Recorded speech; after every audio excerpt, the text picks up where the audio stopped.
Hey, I am so excited to be here at this really cool place. Appreciate Alberto and Ableton opening this up so we can all get together and do music stuff together because it is glorious and I love it. Dan asked me if I wanted to do a presentation on live performance with Ableton or songwriting, and I thought songwriting would be a really cool thing to approach. And I think it's something that is really fun to talk about, just sort of like the whole psychology behind creativity and workflow and how you work and stuff like that, and sort of utilizing Ableton to bring that out of us and using cool features and stuff like that to help push us or give us something to rely on when we feel stuck or we don't know where to go next. Yeah, songwriting is something that's really cool to approach, to think about these things and take these things that often lie in our minds as sort of like these like taboo things to sort of think about and sort of address the situation. And like I said, use all the amazing tools in Ableton to help push our creativity and keep us moving as songwriters, I think is a really important thing. It's just to stay moving, not get stagnant, and just keep trying stuff. And Ableton, I think, is the best software for creating music, especially really cool, interesting music, stuff that nobody's ever heard before, interesting new sounds, textures, ideas, and concepts and stuff like that. Because your ability to combine things and play with things and manipulate things is just unparalleled.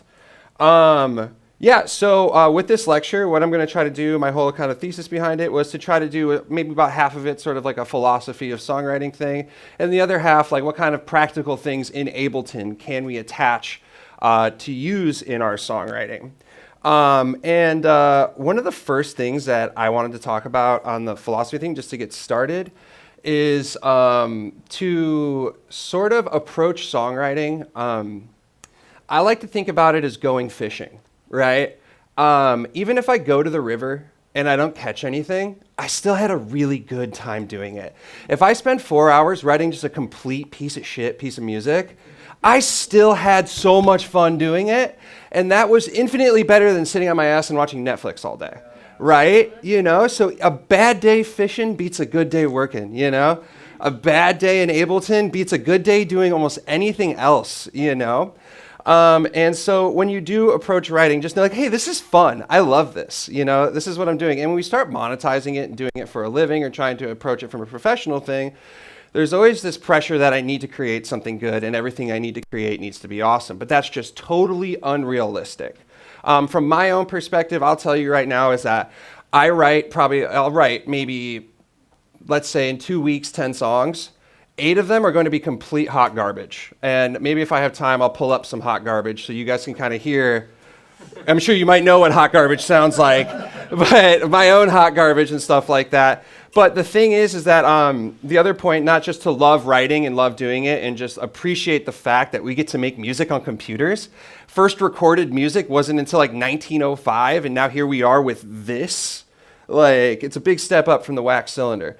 It's just really cool to sit back and be grateful for that, love writing, and try not to get frustrated with yourself when you're not writing bad stuff. Laugh at it. And be like, oh man, this sucks, you know? And just keep moving because I think it's a lot of my next point here, which is to write often as possible. And be inside of Ableton as often as possible.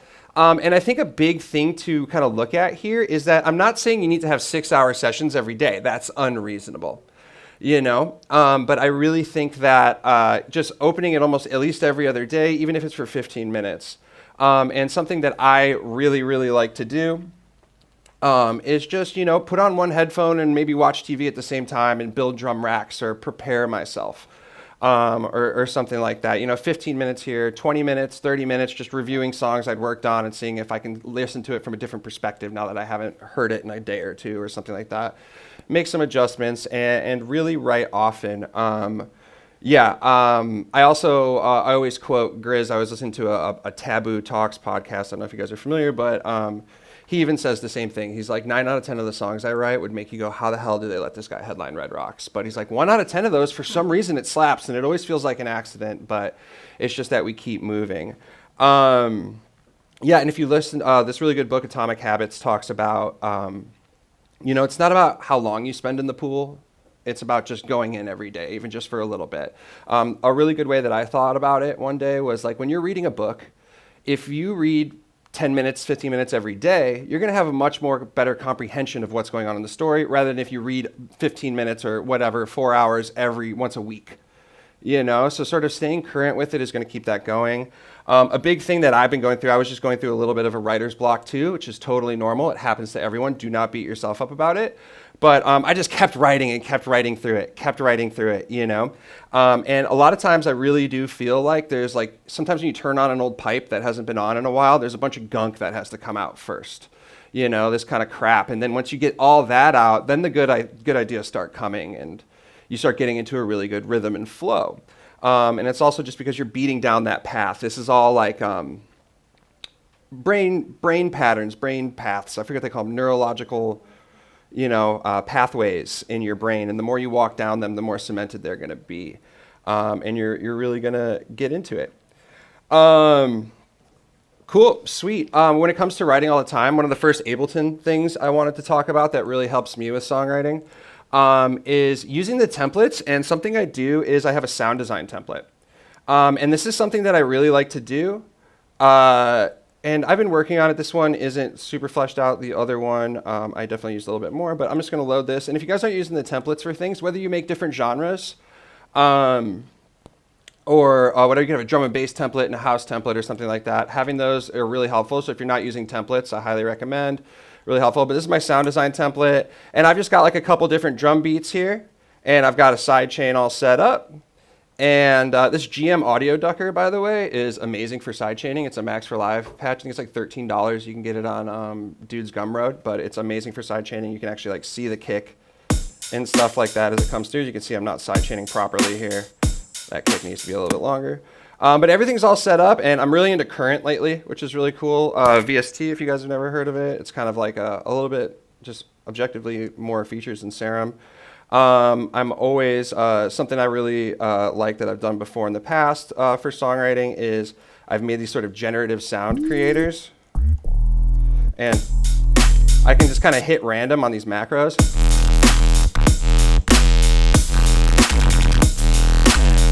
And just keep going until I get random sounds, which is kind of fun. But a lot of times what I'm doing is I'm really just kind of open world exploring here and just playing with sounds and having fun. And like I said, this is an activity that can take anywhere from 10 minutes to 5 hours, right? And no pressure here. Also, which is a really cool concept, you know, you're not really trying to write a song here, which of course, if we look at the reverse law, which I'm sure we've all felt this before, it's like when you're not trying to write a song, probably going to write a cool song. You're trying to write a cool song, you might not write a cool song. It's like the reverse law, really well explained, is like when you're in a pool and you try to float, you sink. When you try to sink, you usually float. Yeah, so just really freely exploring sounds is a really great way to get that spark. One of the biggest catalysts for me in songwriting is just finding that one really cool sound that I like, that one really cool sample, that one really cool vocal, and really riding that in. And something I've learned about songwriting over the years from going through my phases of writing music that people just go, there's kind of a lot going on here, and other stuff that just doesn't really sound good. I've really found that one of the biggest keys to writing a good song is finding one president, one quarterback, and that is the main idea for the song. And we are working with that as our centerpiece. And having a centerpiece, whether it's just a piece of sound design or a vocal loop or something like that, can be extremely, extremely helpful in writing a song because you have something to base about and you're not just putting a bunch of stuff together. Yes? So how are you capturing an idea once you find something that you like? So the capture button is awesome. If you guys aren't familiar with that, guys, so that's going to remember what you played in MIDI. But it's a musician's habit, especially like working in studios throughout the years. You got to record everything. All right, cool. I'm just going to do a warm-up take for vocals. Like, no, screw you. I'm recording this because it's going to be the best take, you know? So that's a really good conscious habit is to try to record everything. This capture button remembers the MIDI that you played if you didn't hit record, which is huge. A lot of times with capture too, it'll only give you like a tiny little clip, but actually if you do drag it back, there's usually a lot more there too, which is really, really helpful. Yes, so just creating sounds. I'll go in here with operator or something like that, and this, and just sort of start playing around with stuff until something sounds cool and have a bunch of fun with it. Something that's really cool to take advantage of too, especially if you're into more of like a synth thing. I know, like we said, we had like some techno kind of influence here. Something that's really cool to do is maybe write some MIDI notes too, like our little MIDI pattern. Let's turn on a scale here, and what I like to do is maybe write a little MIDI. Not sure how this is going to sound, but let's just duplicate that. And now I'm just going to sit here and just tweak stuff. Play with different effects and stuff like that. Another huge catalyst I was going to talk about for things that really help get ideas going is new and exciting things. So I'm always looking at stuff in live, like Roar is really cool. I think it's one of my favorite new effects. It's kind of like, if you use it right, it can kind of be like an OTT on steroids, and a lot of really cool routing options. One of my favorite things with like big basses or any big sound is that you use the mid-side mode here, which is really cool to split off into. And I love doing like the noise injection on the sides and just more of a centered distortion in the middle, and it creates a really cool, fuzzy, full spectrum thing. Meld also I've been having a lot of fun with. A lot of really interesting oscillators in there that sound really cool. And when you drench them in distortion or effects or whatever, start really playing with it, it gets really cool really fast. So new exciting things. I'll often grab a sample pack or a different pack from Ableton or something like that, and that will be my inspiration for the day. You know, it's just sort of sitting down and using that pack and really focusing on that, which is something else I kind of want to talk about a little more. Sound design templates are really great. No pressure. Have fun, mess around. And when that idea does come to you, then you know to run with it. And also, one of the biggest things that I also wanted to talk about with Ableton is preparation. You gotta prepare for a songwriting session. You have to have good tools ready and things ready to go. So whether that's pre-made sounds or cool racks or something like that, I highly recommend you also spend time in a sort of sound design setting, saving racks, saving sounds. So something I like to do is I'll be working on a sarum patcher or some sort of sound or something, and I'll be, I like it here. I'm gonna save it here, save that in my library. I'm gonna keep cooking on it, you know, and it'll probably in 10 minutes turn into a completely different sound. I saved that sound. Right? And I'm saving as many different racks or sounds or whatever as I can, so when I am songwriting, I can just really quickly plop those things in there and see which one sounds better. And my biggest thing for that is the collections. And this is really, really huge for me, honestly. And once I started using the collections, my songwriting, like my speed multiplied. It got crazy. And not only that, but I really developed my own sound and style a lot more because I was working with a lot more of my sounds. And you got to think too, there's an infinite world of sounds out there that you can choose from. Pick your style because you can't be too spread out. So like, don't be afraid to find a formula or something like that that kind of works for you, or a sound design technique. I always say, like, if we look at like, and like I'm more in the bass music scene, right? But I look at artists like something like Rez or something like that, like a very distinct sound design. You know, and that's good. People really like that. So using your collections and saving things to there is going to make your workflow really, really like expedited, and things are just going to go a lot better. So for example, like here's this little sound. Let's go into my vocals and leads categories and see if I can see what I can do here.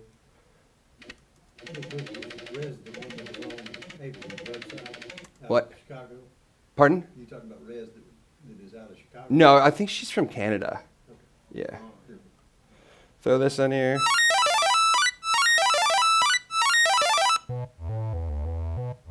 Now maybe I have this fat rack that I really like, and I would, maybe we could get like a little thing. I'd like to give everyone like my racks and stuff like that if possible. Cool.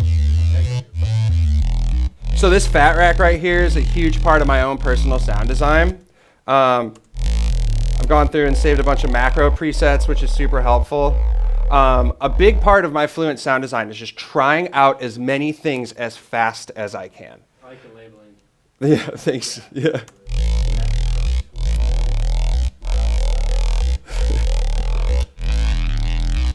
Yeah, and so this is like, I have a very like heavy distorted sound, so this is my go-to sort of distortion pedal in a way, you know, and this is, I slap this on whatever.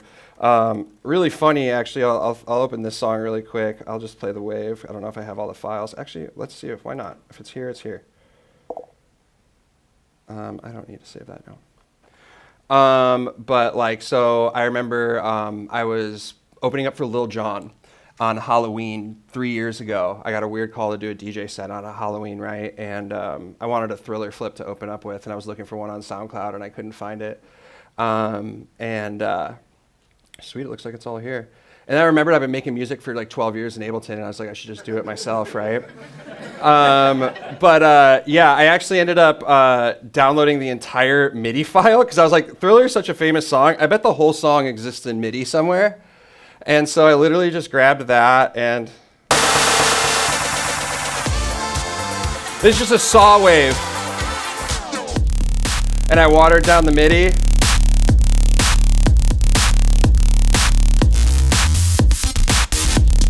But yeah, that's just my fat rack and literally just a saw wave, you know? So having those tools at the ready and stuff like that allowed me to just like put this together almost like instantly. I think I made this in like 45 minutes or something like that.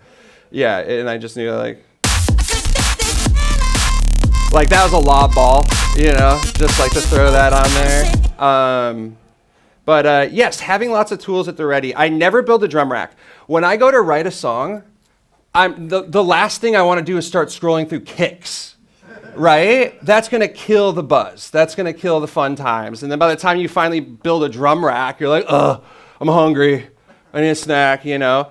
But when that inspiration is there and you can just hit it and get it, right? And I have all these drum racks here ready to go, all my favorite drum folders saved in here. If you guys aren't familiar how to save stuff into here, you simply just right-click whatever and you can assign it.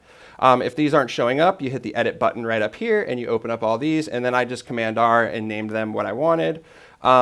Space bass is just the basses that I use a lot that I think have my signature sound on them, so I try to gravitate towards those. And these are just other really cool sounds that I found. Another thing in sound design sessions I'll do too that's really helpful is I'll download some Serum presets and I'll go through, find the ones I like, I'll modify them how I want. I add macros to them a lot of the time, so they're ready to go. And then I just save presets and stuff like that too. I used to be a huge stickler. I have to make everything myself, blah, blah, blah. And I realized all the people who are way more successful than me and making way more money than me weren't doing that. And that you don't have to be a sound designer and a songwriter and a mixing engineer. You know, you look back at the great producers, RZA from Wu-Tang sampled everything. Max Martin, the guy who did like NSYNC, Backstreet Boys, Britney Spears, all that stuff, was just playing really expensive keyboards with loaded up sounds. So like, I really am anti the whole do everything yourself thing. Just make good music. We're here to make people happy, bring people together, and you don't have to be a full-on sound designer. And I think that the people who I've heard say that you have to design everything yourself, they've never been successful musicians. They've always been that guy at the back of the club with his arms folded, being like, I could have done that transition better. You know, it's like, well, you didn't get booked, did you? And this guy did. So yes, use all the tools possible, because that's what everyone else is doing, which I think is really important. And the collections here is amazing. All my favorite bass sounds, all my instruments, I've got all their audio effects, all my stuff is all right here. I just swap in and out really, really quick. Another thing I'll say about organizing samples too and stuff like that, definitely add your own folders down here. It's really important. I've got all my stuff here, and building your own sample library is really important for songwriting and having a good sample library. One of the worst traps you can fall into as an early producer is your buddy goes, oh, I've got 50 gigs of samples here. Do you want them? And you go, hell yeah, I'm going to have 50 more gigs of samples. And you make dubstep, and it's all like deep psytrance samples and kick drums and like zappy, you know, stuff that you'd never use. And the way I see your sample library as a songwriter is like your pantry as a chef, right? You know, you got to make a certain style of food. You know, you don't want to accidentally, you know, grab, someone orders lo mein and you just grab spaghetti noodles and throw it in there. You know, you're trying to make a hip hop track, but you accidentally throw a house kick in there. You have all this stuff to sift through. So I really recommend having a really good pantry for yourself as a sample library. And if you got to spend time cleaning out your sample library, that's a great activity for when you don't feel like writing a song but still want to be productive in Ableton. And that's something that I do all the time. You know, it's like, oh man, I'm cooked. I don't have it in me to write a song today. but I'm just going to go clean up my samples and get rid of all those stupid vocals that from Splice that are terrible, you know, and all that kind of stuff. So building your sample library really well and having it tuned to what you want to do. And also as a songwriter, picking your style and what you want to do is really important, I think. I always would tell my students, you need a major and a minor. You know, I'm going to major in tech house and minor in drum and bass, you know, but I would try not to spread it out past that necessarily unless you had to for like you're producing for pop artist or something, you have to do whatever, right? But having that centralized style is going to help you build a good sample library and have all the tools that are going to sound good so you can swap in new things and you're going to have better results. Having too big of a sample library is a killer for songwriting. It'll put you back for sure. So, yep. Sweet. So, another question that you get a lot that I want to go over really quick is where do you start with songwriting? A lot of people ask, do I start with the drums? Do I start with a drop? Do I start with the intro? Do I start with chords? The answer is I would highly recommend starting with what you think is the most fun and what you're most confident with. If you're most confident with drums, start there. If you really like chords, start there. And also think about this concept too from a songwriting standpoint. If you start with chords versus start with drums, you could write a very different song. So what kind of song are you trying to write today? If I'm trying to write something really pretty and uplifting, I might start with chords, you know? If I'm trying to write something that's more danceable, I might start with the drums. And when I do start there, it really helps push the direction of what I'm trying to do. So starting tracks, stuff like that. Some cool things to think about is your starting template. So does everyone in here have like a custom starting template? All right, cool. Yeah, that's super important. I haven't set up a sidechain in like 8 years because it's already there and it's already good to go. I never have to do that again, and it's awesome. All my groups are all ready to go. So as you can see, I kind of have stuff here. I even sometimes I have some what do I have? Like a little breath loop that I almost love to put something on the upbeat in my kind of music. I've got these reverse crashes here already. I've got my favorite break that I can just throw over stuff if I want for my more hip hop inspired stuff. But the groups are all here. Oh, by the way, I've been loving Drum Sampler. It's really cool. Little sidebar, but Drum Sampler is really great. I love using it, and one of my favorite reasons why I've moved back to doing MIDI drums rather than audio drums is the auto-apply groove, which is huge because it just automatically will apply that groove to any new MIDI clip you make, which is huge because I hate going back at the end of a session and trying to figure out what I applied groove to and what I didn't, and maybe I just hit Command A and just turned it on all of them or something as quick as I can. Hopefully it sounds good, but yes, that is really helpful. Got these guys, and here's the thing with songwriting too, which leads into mixing. You want to build your song correctly and build your song well, which is another concept I wanted to talk about, because if you want a good mix and you want a good master, you have to write the song well and respect the space of everything, not overcrowd everything, and respect your low end especially in a lot of things. So as you can see, I have high passes set in my template.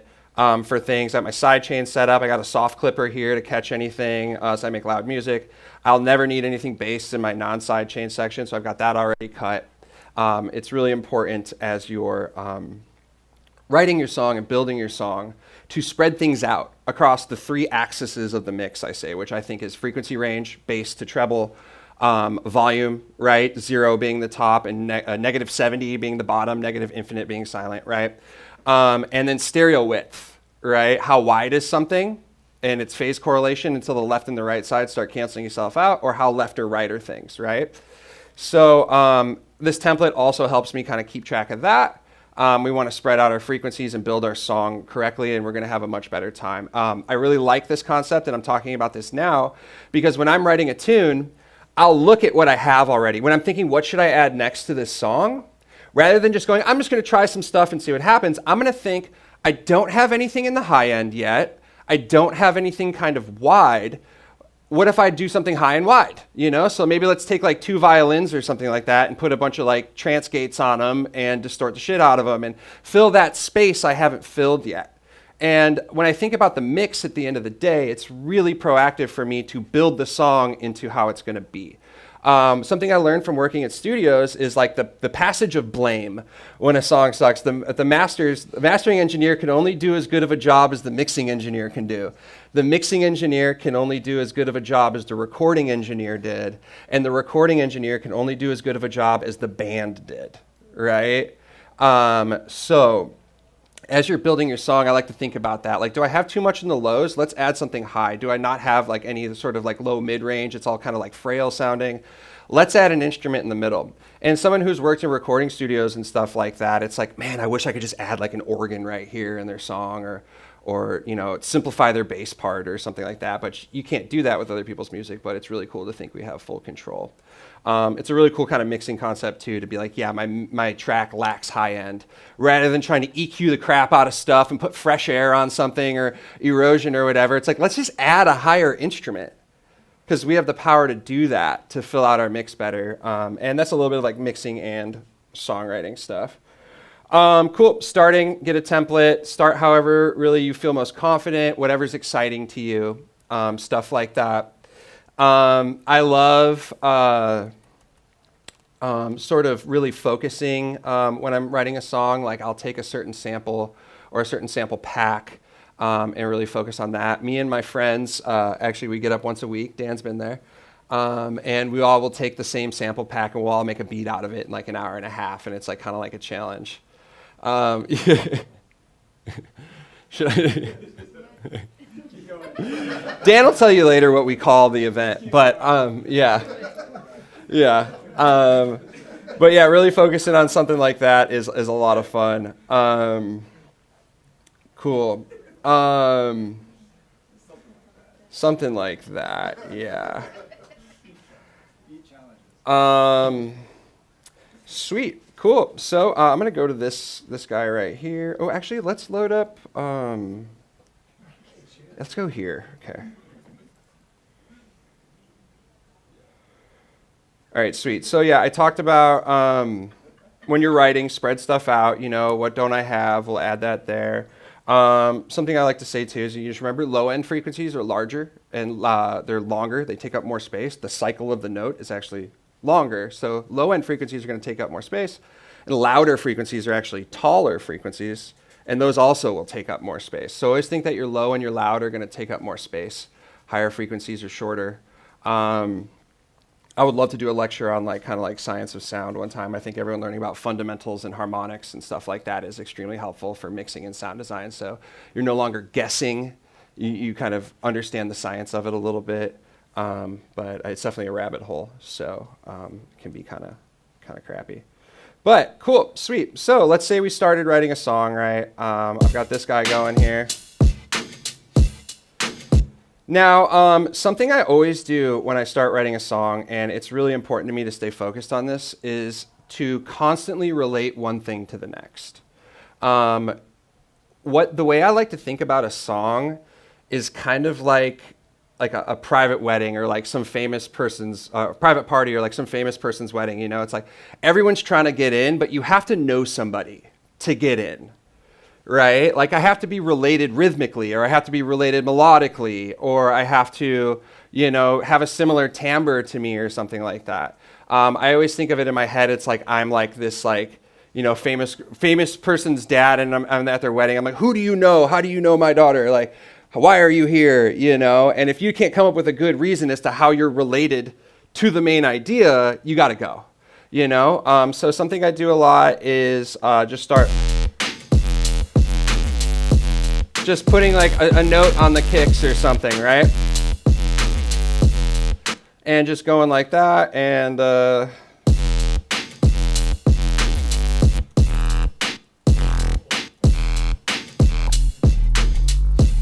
sure.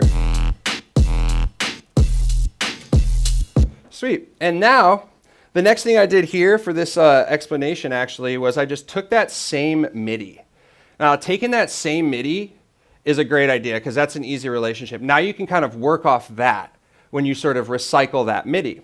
And also remember, we can kind of click and see multiple clips at once if we want, which is also a really cool feature for making things sort of relate. All you got to do is hold shift, or I think command will work too if they're like kind of far away, right? Yes. So hold command and click on the clips you want to see, and then we can just sort of switch in between them.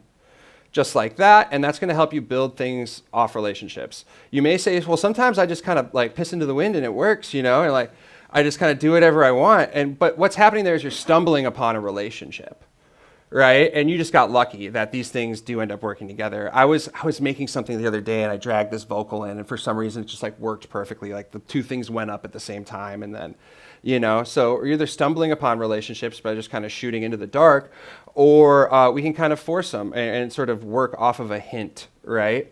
So just taking that same MIDI, and I've got this meld sound here, so I'm going to pitch that up now, because remember, I'm trying to spread out my octaves. Something that helps me with songwriting and recycling MIDI a lot is this pitch MIDI effect right here, because what this allows me to do is take that same MIDI that would coincide and spread it out to a different register really quickly on the whole track. And that allows me to really quickly explore what register this sound sounds best in too, which is really cool. A lot of times I'll take a lead sound and pitch it down and it sounds like a really cool bass, or vice versa or something like that. And being able to really quickly explore like that, my favorite things is just shift up and down too. Allows you to move up and down an octave. But yeah, I believe I took this and then I just kind of, it's got Zelda vibes. And that was the connect function, just connecting different notes in between there. But this was something I definitely really wanted to touch on, is using these MIDI generative tools, not to come up with some crazy random idea, which might also work, but I find them extremely, extremely handy to create related versions of old MIDI and stuff like that. And what I've found, and I was actually talking about this with Andre at the airport, but it's like you have this bell curve of knowledge when it comes to a lot of this stuff, where it's like you don't know anything, so you're just gonna kind of twist random knobs and hope for the best and see what happens. And then you sort of learn everything, and you go, oh shit, like I should just twist knobs and see what happens, you know?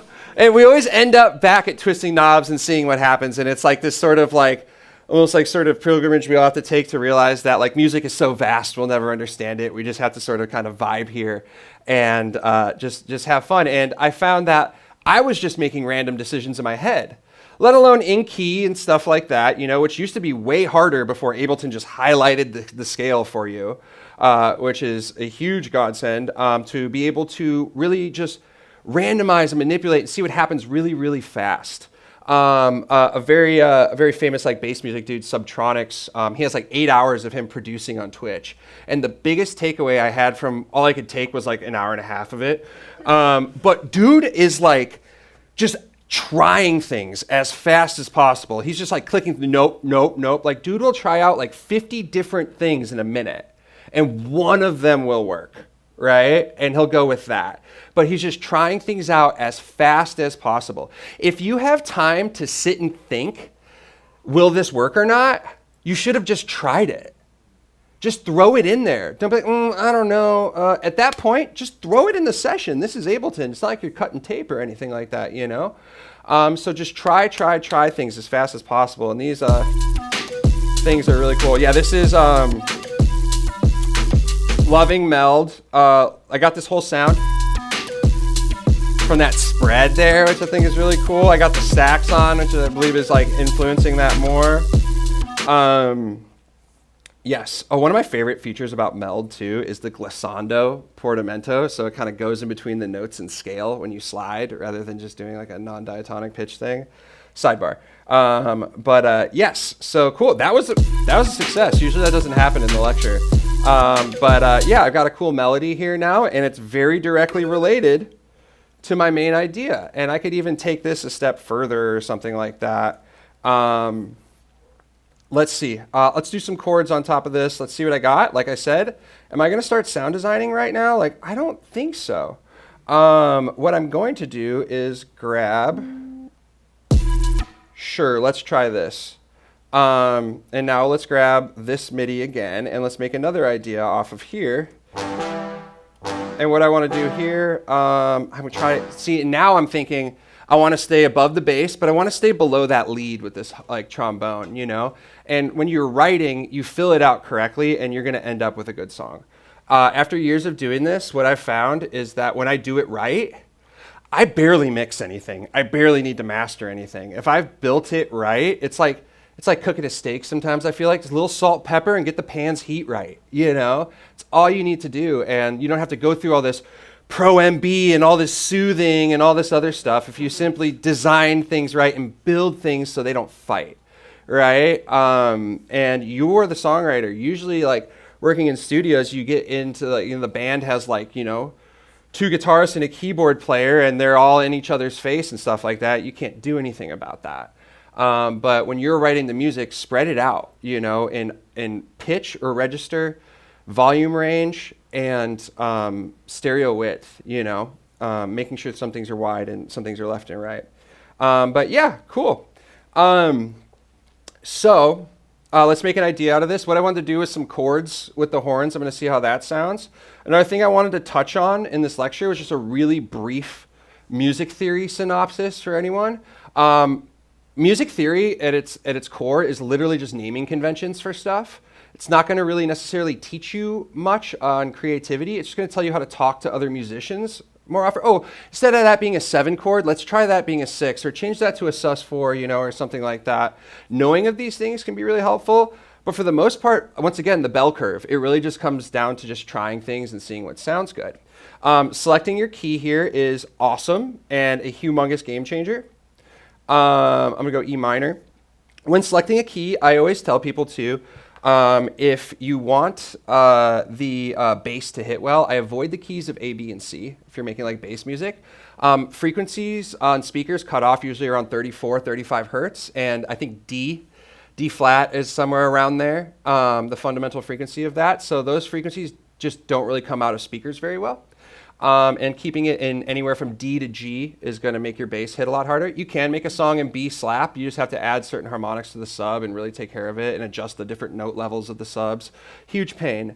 But I always say that. And here we have our scale, right? And here's every note, and then they're highlighted. And then if we do this, we get rid of all the notes that aren't in scale. Respect your home note, right? That's your tonic. That's your resolution point. That's what we come back to. That's your home note. Just got to remember that. 5 notes up is as far away from the 1 as we can get, which is kind of cool. It's like a clock if you think about it. So you got to think the 7th note is actually right next to the 1st note. But yeah, so we just make patterns here, guys. That's it. And like I said, work fast and do a lot. One of the biggest things I don't like to see in students is that they're afraid to try something because they think it's going to sound bad. Like, oh no, like we live in the filth. We live in the things sounding bad. As musicians, that's something that we have to get through. You know, it's just a lot of our ideas sounding like crap, but what's important is that we just sort of keep moving and making patterns. When I say making patterns, a lot of like A, B, A, B, A, C, you know, and you can almost break that down per bar or something like that. You know, and patterns comes down to like kindergarten stuff, you know, so don't overcomplicate it. This one goes kind of up and this one stays the same. This one goes up, this one goes down, you know, and you sort of have this vague idea in your head and you go, I'll try that. And then what the thought process I usually go to is I like this part of it, but I don't like that part of it. So we're going to keep these first couple notes and then we're going to just move around and rearrange these other notes until they sound good. And it's literally like just simple patterns, punchy notes to long notes. You know, notes going up, notes staying the same. 2 things I always say about writing music and stuff like that. Don't be afraid to sit on the same note a lot. And please, for the love of God, leave empty space in your music. Please. Quincy Jones quote, "Silence is a note." Yeah, too busy over there? Yeah. It feels good to write busy music, though. Well, I just find myself there. Like, Yeah. I'm writing, I'm like, oh, Jesus, this is way too much. Yep, and now you just have to get into the habit of cutting back, and that's one of my favorite things to do is who do I get to push off the boat, you know? Like, who gets to die, you know? And we're killing off the dead weight, and there's nothing that feels better than me than deleting something, because it's like a chore that I don't have to deal with anymore when it comes to mix down. Like, the more space I leave, the more bigger I can make the things I like, And I don't have to deal with these weird loops that kind of work and kind of don't. Like, get rid of it, you know? And I love that process. But it took me a lot of practice to remember that, because it does feel like killing your babies. You know, well, I spent so much time on this ARP. Well, the ARP is stupid. Save it to your user library and use that cool ARP to start a new song tomorrow, right? Yeah, and that's a big thing too. Yeah, having stuff to look forward to is really cool. Whether it's instruments or samples or things you did, or a cool chord progression that didn't work that you can use another day or something like that. Saving little tidbits like that is super helpful. I always say one of my favorite things about music and songwriting is, you ever like woken up in the morning and be like, I don't really want to get out of bed, like, you know, but when you wake up in the morning, you're like, did I make a slapper last night? And you like run down to your computer and open it up and you're like, hell yeah, this is sick. Like, what? I made this? Dope. Like, hell yeah. Like, that's just one of my favorite things about music overall. Cool. Sweet. So we've got this. I want to make some things. A tonic note, make patterns simply, right? Here's another big thing. Chords, you guys. Music theory hacks, they don't want you to know. Chords are just every other note in a scale. That's it. That's your basic triad chord right there. So so I'm in the key of E minor, so the first chord is the E minor chord.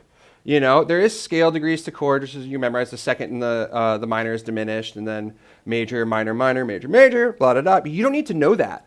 As long as you just go every other note in the scale, that's a chord. That's your basic triad. That's your vanilla basic chord. Now, I could blast you with some music. This is an E minor 7. This is an E minor 9. This is an E minor add 9. This is an E minor with an octave above it. This is an E minor E13, you know. There's a bunch of different names for this stuff. This is now an E minor 11 sus 4. But that doesn't matter. All that mumbo jumbo doesn't matter if it sounds good. So basically what I'm telling you with chords is just really simply, you can usually start here, and there's two things you can do to chords to make them work, is you can add more notes, right? And it doesn't matter what it's called, right? Don't worry about that. You can learn it eventually, and you can learn to communicate with other musicians. Just know it sounds good. So you have your basic 3, you can add whatever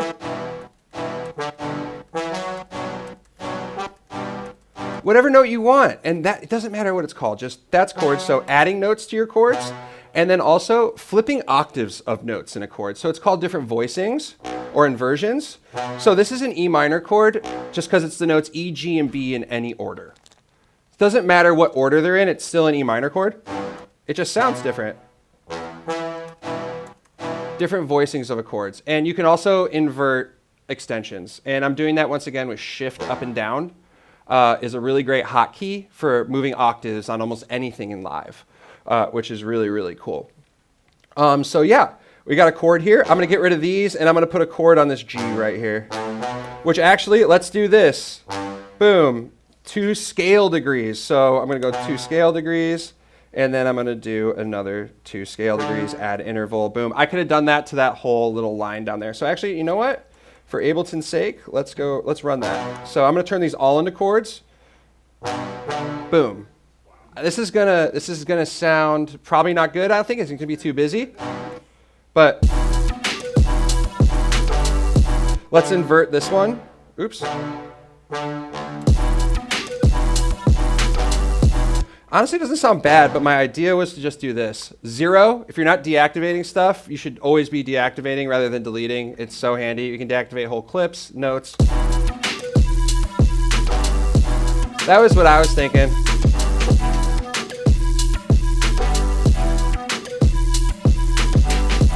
Cool. Sweet. Another songwriting technique I think would be cool to mention right now is like a Sweet 16.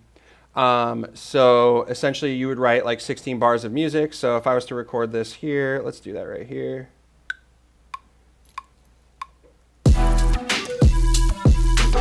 I wish I had like a vocal loop. Oh.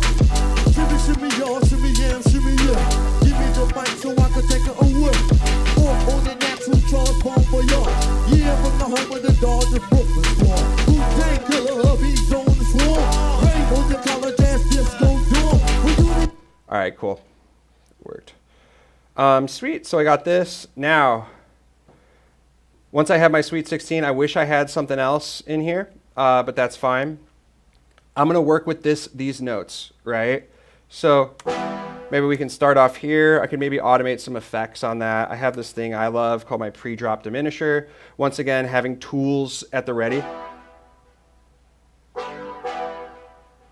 just to make stuff a little weaker. Then I'm going to automate that to turn off at the drop. Cool. Now, instead of finding more notes, I'm going to take these notes and use them for maybe like an intro arp or something like that. And now I also think I might hit legato here and extend that. And let's see what's up here.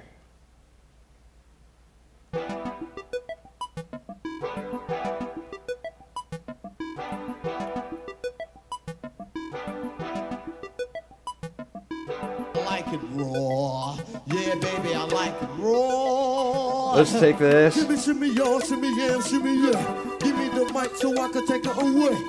Off on the natural transform for y'all.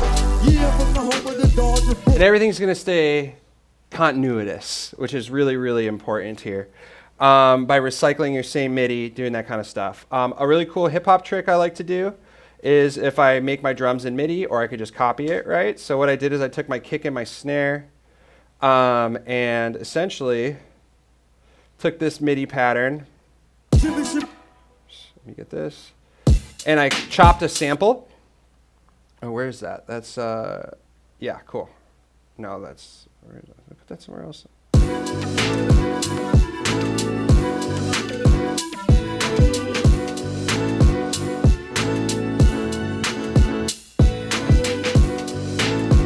So that's essentially the drums.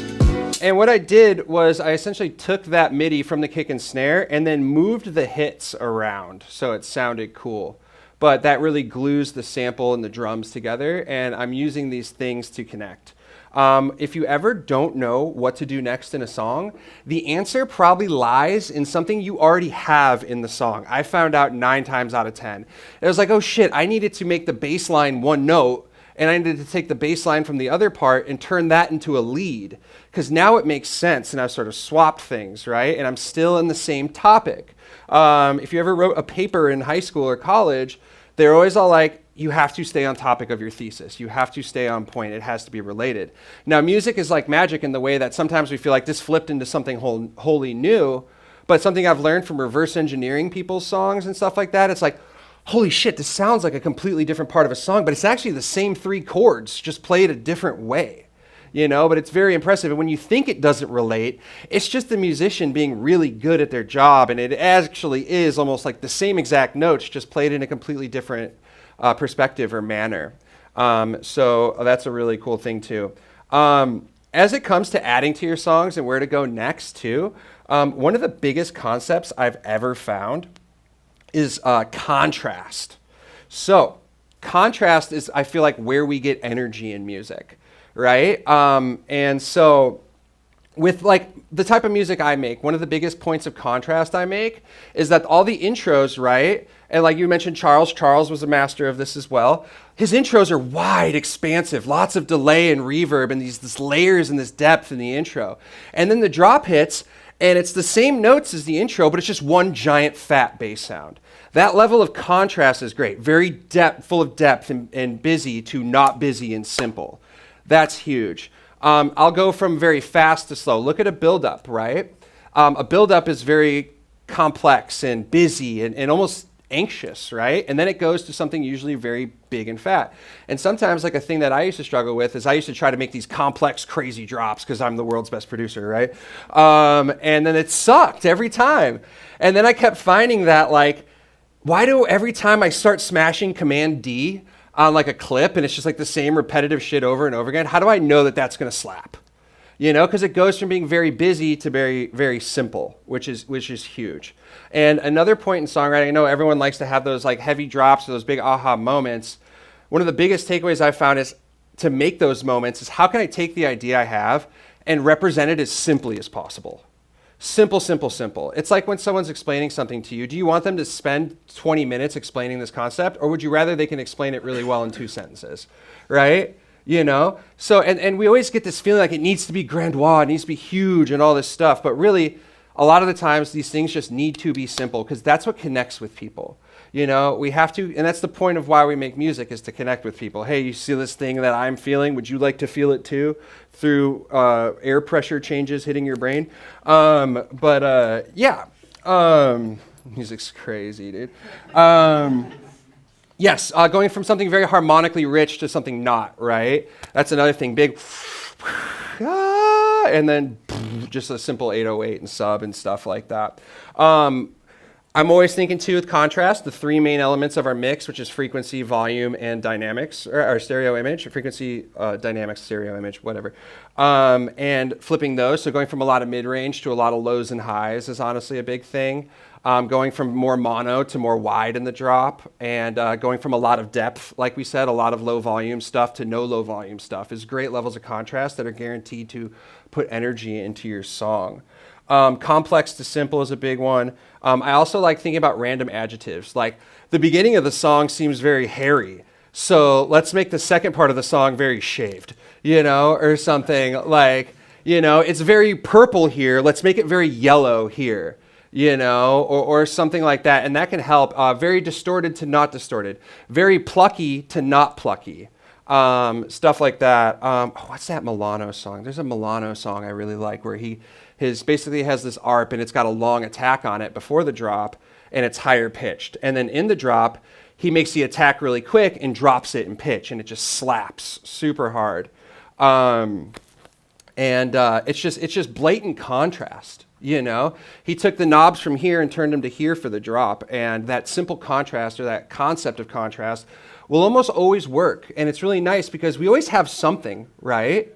So we can always look at our music and start describing it with adjective words and stuff like that, and start thinking about opposites and how we can work off that, which is a really, really helpful thing. Transitions too, really important.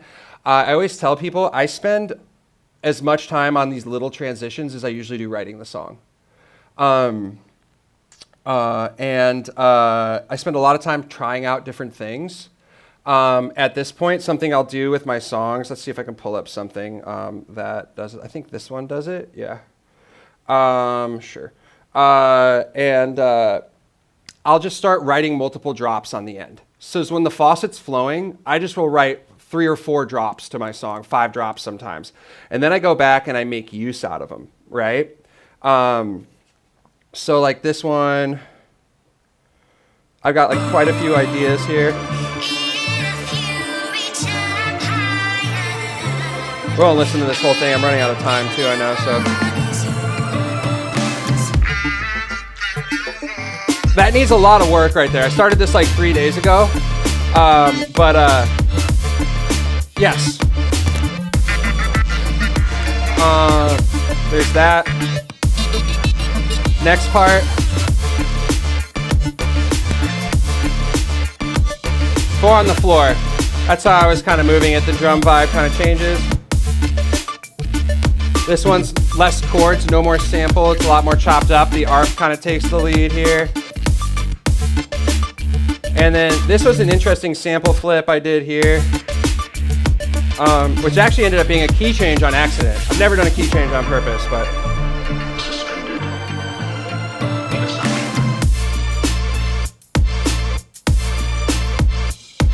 And then I'm not sure if I'm going to keep this part. And then I wrote this part over here too. Not sure which one I'm going to use, but I just kind of like keep going, you know. Here's another cool concept here is that this bass line, also operator, gas. I use the same MIDI, I believe, for the ARP.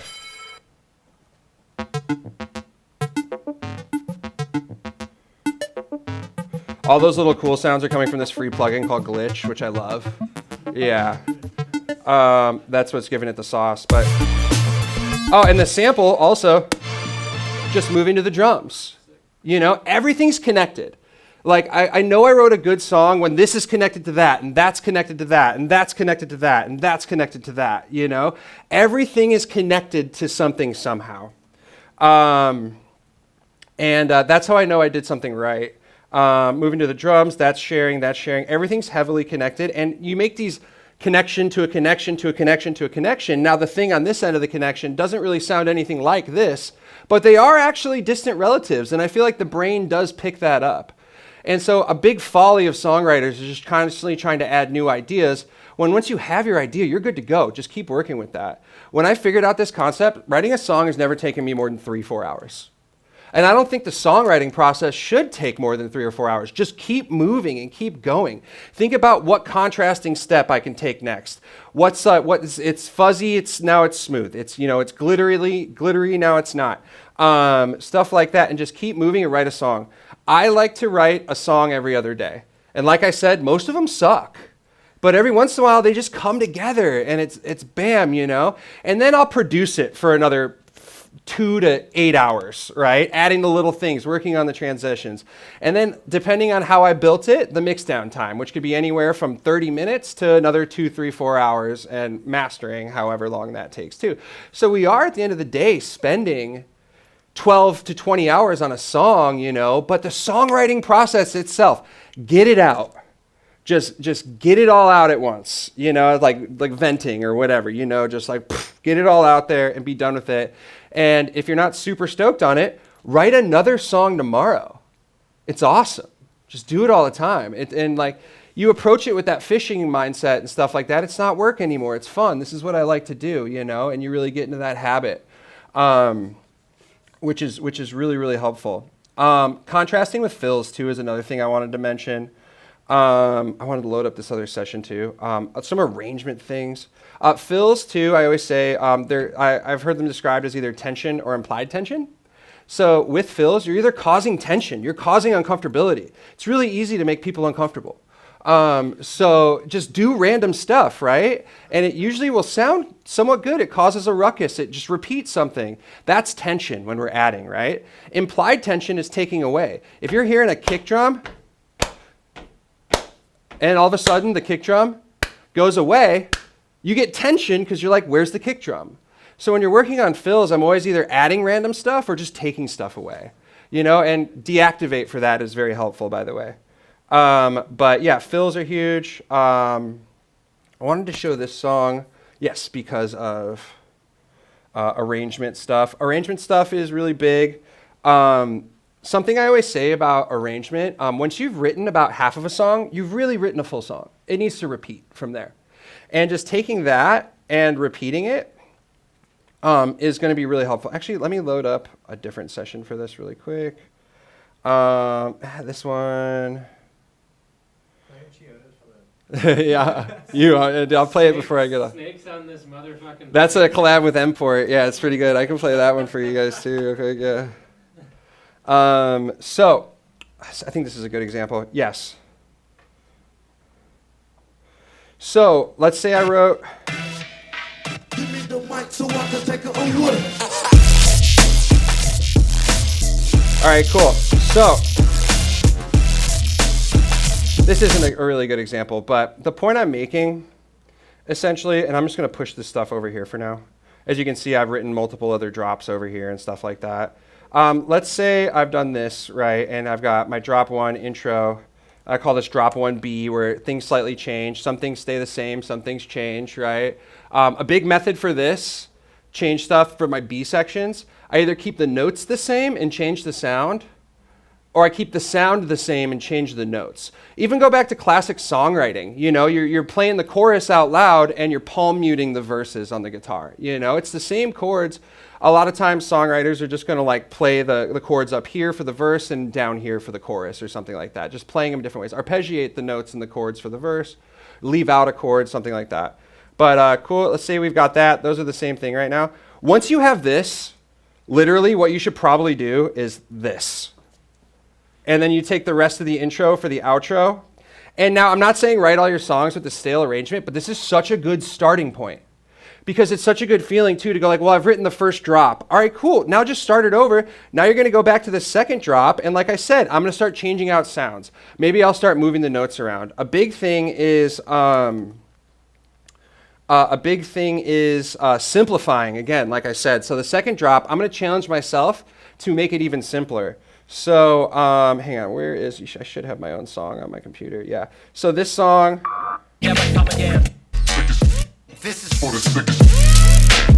So this is the beginning, it's the first drop. And then it goes to this, right? Still got the vocals and stuff, but the second drop, it's so simple, but it uses the same sound. It's just one note. I hit Command D. One note. And it goes so much harder in the second drop. And it's simpler, but it uses the same concepts. And it's so funny. It's such a laugh in the face of that voice in your head that tells you that you suck. It's like, oh, you need to make something amazing for the second drop. It's like, no. I'll make something so stupid and simple, and it's going to go the fuck off, you know? So that's a really cool thing too right there. So once you've done that, you know, your arrangement is much more together than you thought it was. And you just go back and start changing stuff. And then also, when I do this by default and just sort of have this basic arrangement where it repeats, which, by the way, people love repetition. People love the chorus. People love to hear that thing come back, you know, especially in a more different, transformed way. And if we change it too much, it loses continuity, and then we get writer's block because we don't know what to do. But what we need to do is sort of step back and go and make it simple and more direct to the idea. Once you have your idea, you're good. Cook it. Like, let's go. Yes, doing that, and then you'll feel the inspiration. You're like, no, this is stale. And when I have this basic kind of stale arrangement or whatever, my brain is so much more apt to go, but what if it did like a thing like, you know, right here, or it went to like a houseier, groovier thing right here or something, you know, that's what it needs. And when you have something kind of mediocre in its place, rather than thinking of the infinite, right, you kind of have a more basis to make a decision off of because you have something in place already. And just, again, working super fast is super important.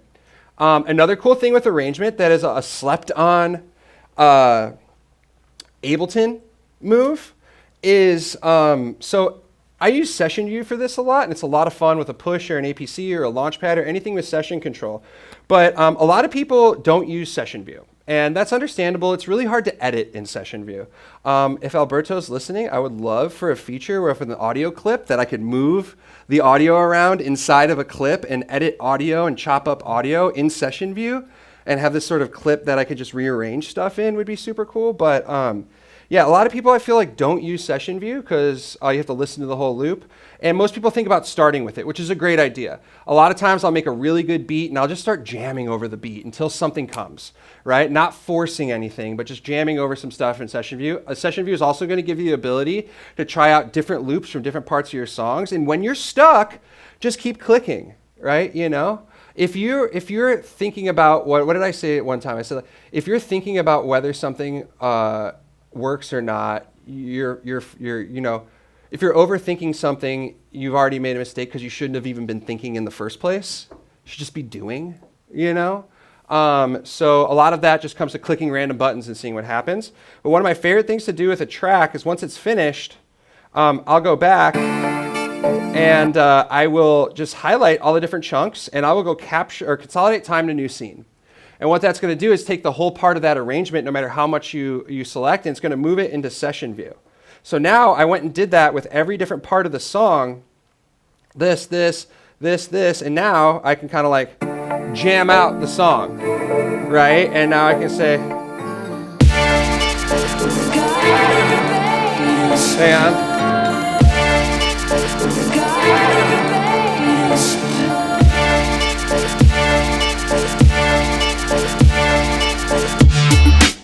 You know? And now, let's jam this out. Let's change the bass.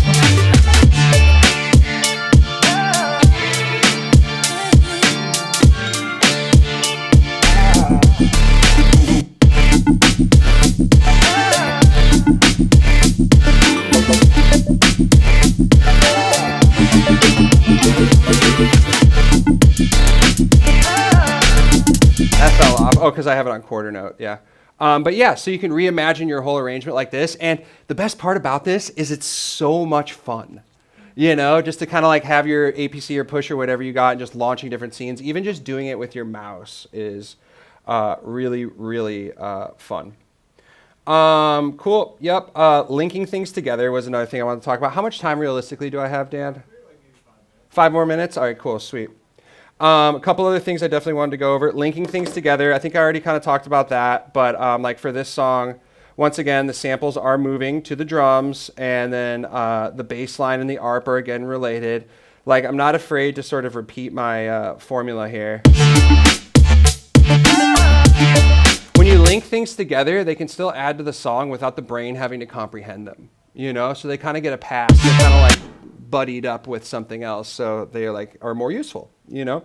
And the brain loves those like relationships and stuff like that. Yep, linking stuff together. I feel like I went through that. Songwriting wise too, one of my favorite things is let's grab a sound. On the plug. Not that one. I need a good one shot. Sure. Let's grab this guy. Oh, is it because of the... Oh, it's just really low. So when you're songwriting, going through ideas, I'm actually going to solo this and the drums here. And I'm going to make a little clip.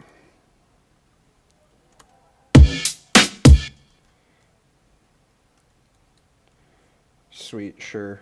I don't know.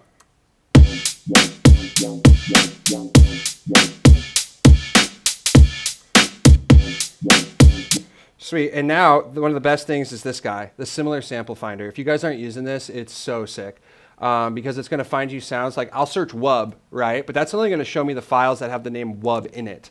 But the similar sample finder is going to just pull up a bunch of other stuff. And it's a game changer. And this is another part about having a really good sample library, which is going to help you out with songwriting a lot. And also on Simpler and Sampler and Drum Rack and Drum Sampler, you can just hit this button.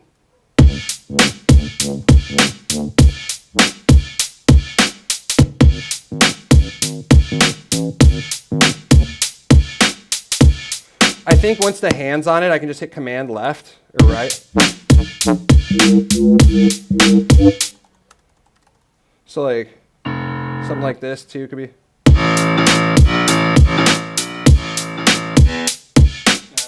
That's kind of hard, right? Yeah. And see, like, I'm not trying to be cool here, guys. I swear. You know? It's just when you just start trying stuff and not think about it, that's when something's going to grab your attention, too. If you're just aloof, like, I've always found that, like, the overthinker and the, what is it? The happy-go-lucky kind of idiot, like, the happy-go-lucky idiot wins every time. He's just like you're having fun. Like, you know, it's like when you kind of have that aloof mentality towards songwriting, like when something does sound good, you don't force it to sound good. You know, when something does sound good, you're like, that catches your attention and you're like, oh, that's sick, heck yeah. You're not like being like, yeah, this is good. It's like when you go to a restaurant with somebody and they're like, yeah, is it good? And you're like, yeah, it's good. You're like, it wasn't that good. But when you go there and you have some food, you're like, yo, this is the best, like, you know, burger I've ever had. Holy shit. Like, you know when it's fire. So not forcing things. And the key to not forcing things is just that aloof attitude, you know. We're musicians. Like, don't take yourself too seriously. You know, have fun and goof around. And that's where the best stuff comes from, you know. Yeah, so now we can just go through.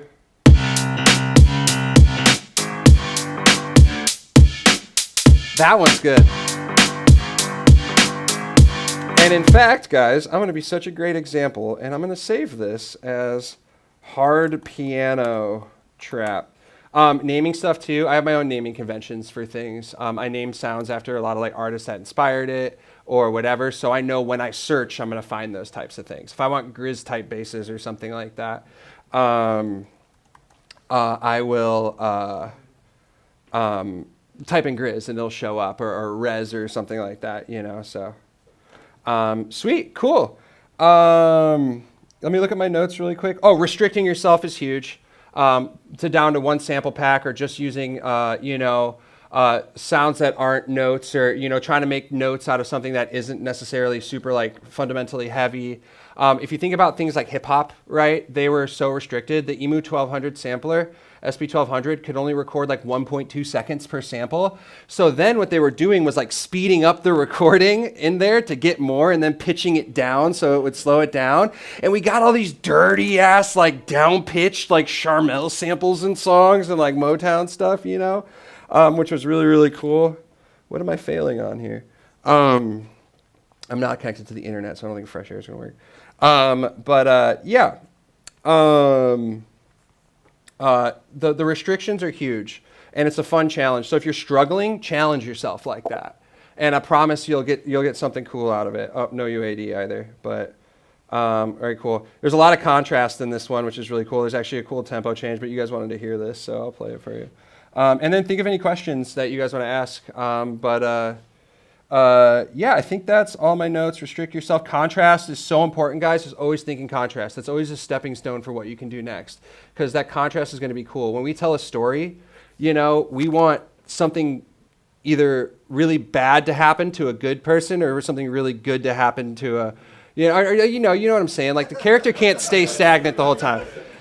We want this change. If Harry Potter just went to school and everything was fine and he graduated with straight A's, that'd be a boring ass movie, right? We need to see this little kid get messed up, and get hunted by a serial killer, maniacal psychopath.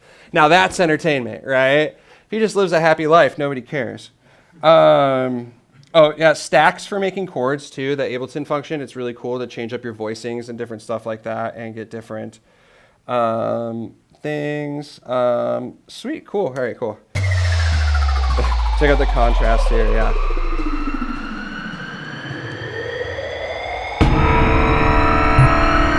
If your stomach feels weak, then the work here is.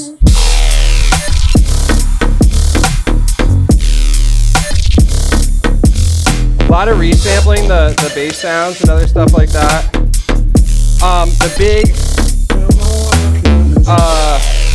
The big inspiration for this track was this rack that I made, which is essentially a really messed up EQ going into a bunch of OTTs, and it's like just regular audio files, it just mangles them. It's the current sound.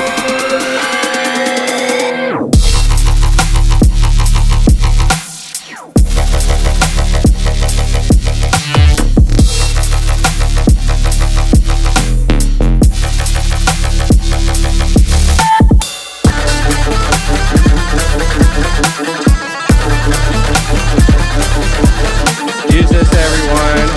Reverse crashes, we're already there.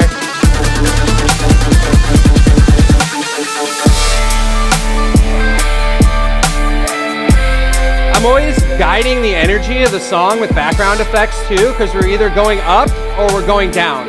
And if we're not doing either, you probably don't need that part in your song, God bless stem splitters. Age of the future, never saw that one coming. Ability to split anything in the stems.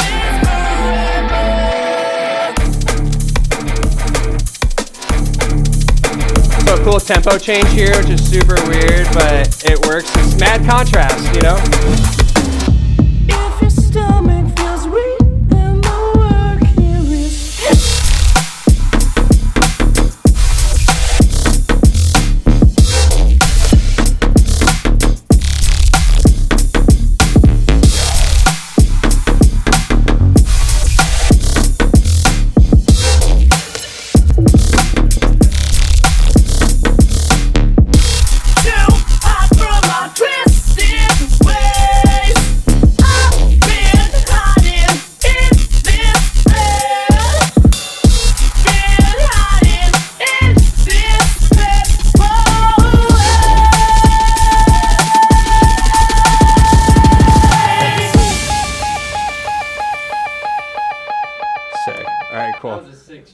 Thanks, man. Yeah.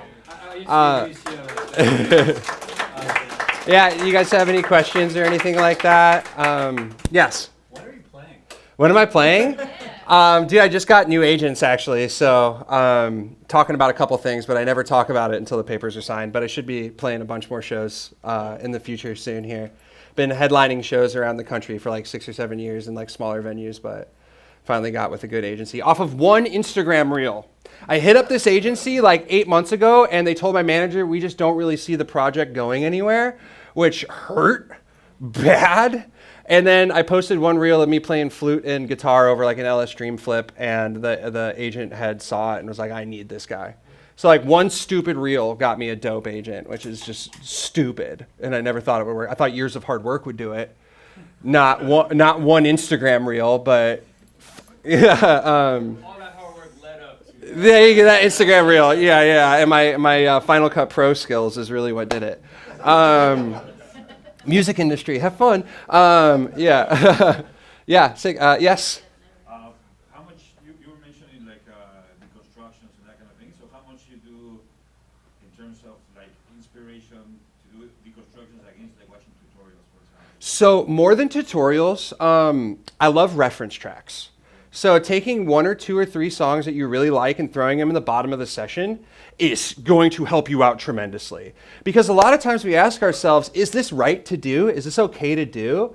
And if we can see that somebody else has done it in a song we like, we know it is. And after a while of seeing that, you're like, no, dude, you can do whatever you want, you know? And that's really freeing. Using reference tracks really helps me too. So like, a lot of times I use it as like an arrangement reference. So I'd be like, okay, cool, this is how long the build's gonna be. And then there's a cool fake out here. I'm gonna copy that. I wanna put my own notes and my own samples and stuff like that. A cool technique I've done before. This is how I actually wrote that Kick Dust song. I copied the drums out of another song. I just literally copied the whole drum arrangement because I was stuck. I was like stuck. I couldn't write anything for like weeks. And I was like, I'm just gonna copy a whole drum thing and play over it. I picked up my bass guitar and played over the drum loop, and I was like, that's the track. You know, and then I took that idea, that bass line, which is like right here. That's the motif for the whole song. The whole song works off this, and it continues to work towards the end because it gets simpler, right? It doesn't get more complicated. Nobody wants that. We want to understand things. We want them to get simpler. But tutorials are cool. I really like Patreons. So like personally, Noetica is a young producer who's got a really awesome Patreon. Cohen Sound also has a really awesome Patreon. Those are really helpful for tutorials. I don't take advice from YouTubers anymore. If you don't have a music project and you don't have a following, I'm not listening to a thing you say, you know? So I really like getting my tutorials and stuff from like things like that. And reference tracks are huge to get inspiration from and give you a lot of guidance, especially when you're feeling stuck. And I promise you, because this is what happened to me, it's like, well, even if I tried to copy the song, I'm not good enough to do that. So it's going to come out sounding like my own anyways. But reference tracks are so huge. When you do a reference track too, something I'll recommend is that you set the output to external out so it doesn't go through any mastering chain that you have on. Otherwise it'll always sound like crap. And also when you first start using the reference track, turn it down like 10 dB so it's at the same volume as your mix. Because if it's way louder, it's always going to sound worse, or your song's going to sound worse. So reference tracks, man, are and they're going to teach you so much when you just use reference tracks. I learned how to write songs on guitar when I was like playing in metal and punk bands and stuff like that when I was in high school by learning other people's songs. I was a combination of Real Big Fish and Nirvana and Blink-182, you know? Like, and you put that all together and, you know, having a lot of different inspirations. That's why I like to use more than one reference track too. So, but that's just huge, reference tracks. Yeah. Yes. I liked how earlier you were talking about having different like major and minor. Yeah. For you, from like when you started producing to like where you're at now, how many different majors / minors? Oh God. And then like how Yeah. long from that initial moment to like where you're just playing this music that sounds really cohesive? Thank you. So honestly, like a good answer to that, like my major was always, honestly, when I first started off, I wanted to be Pretty Lights and Rusko combined. You know, I wanted to have that energy of Rusko with the beauty of the Pretty Lights stuff. And so I did that for a while. And then what killed me the most was following fads, man. I listened to some like heavy dubstep. I was like, oh, I want to do this now. And I start doing that.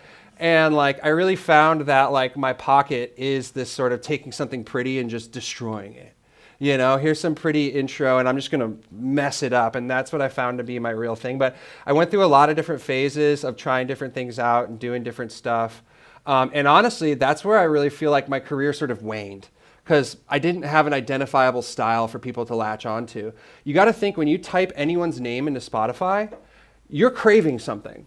You know, if you type Lauryn Hill into Spotify, you're craving a certain thing than if you were to type Rammstein into Spotify. You know, like your soul or your mind is craving certain things. So when people type your name into Spotify, what are they craving? What are you giving them? You know, for me, it's a funky, deep journey that slaps, you know? Like, I want people to kind of like get loose and have fun and like also have a little bit of introspection in there, but it's just a slap and beat at the end of the day. You know, but yeah, avoid fads, man, because if the fad is now, you're already too late. You know, what I've seen, look at like Chase and Status is a good example. Like, they've been doing banging drum and bass forever, and they stuck with it. And when drum and bass came back, all of a sudden they're playing like humongous shows and all this stuff, because you stick with it, you know. And that's how you're going to get ahead of the curve, is loving what you do and staying with it, and not chasing fads, because that'll just destroy you, you know. But it's hard not to do. It takes a lot of like my mental acuity, I guess. I don't know. Yes. Time for one more question. Anybody? Two more questions, yes. Really quick. I'll make them quick, Fair yeah. enough. That sidechain Max for Live device, the GM Audio one. I have a couple sidechain devices. Can you? My one qualm with a lot of the Max for Live ones is like you can't sidechain it to a kick within a drum rack. It has to be a separate track. No, you can do that with this. You can. Yeah, you can do a drum rack. You usually just go, so with the That was compressor, my you can just question go on down here too. So you select the drum rack here, Okay, cool. and then you would select the different cells of the drum rack here. I have Duck Buddy, but you can't do that with Duck Buddy. Duck Buddy, I like this better than Duck Buddy, because this gives you visual feedback. One of the biggest mixdown Yeah. problems is that your kick isn't completely being sidechained out, and it's going to make it impossible to achieve loudness, because you have this like microscopic bump every time the kick hits. And Yes, Slink actually said he wished he didn't release Duck Buddy because it has more problems. we love Evan, though. He's a nice boy. Yeah, yeah. I do like the visual feedback. Of The visual feedback is huge, man. That's Yeah. why I use Shaperbox forever, but Shaperbox kind of Yeah. pain in the butt. Yeah. What was your question? That was literally pretty much my question. Oh, I'm not sure. All right, cool. Yeah, go get it. It's worth the $13. It's easily worth it. It's an awesome Two device. birds with one I just stone. wanted to Yeah. say, like, that was great. Sweet. Was there the other? Did you have a question? We got it. It was basically Yeah. Nice. Okay. Sweet. Sorry I took up way more time. Give it up for Rob. Thanks.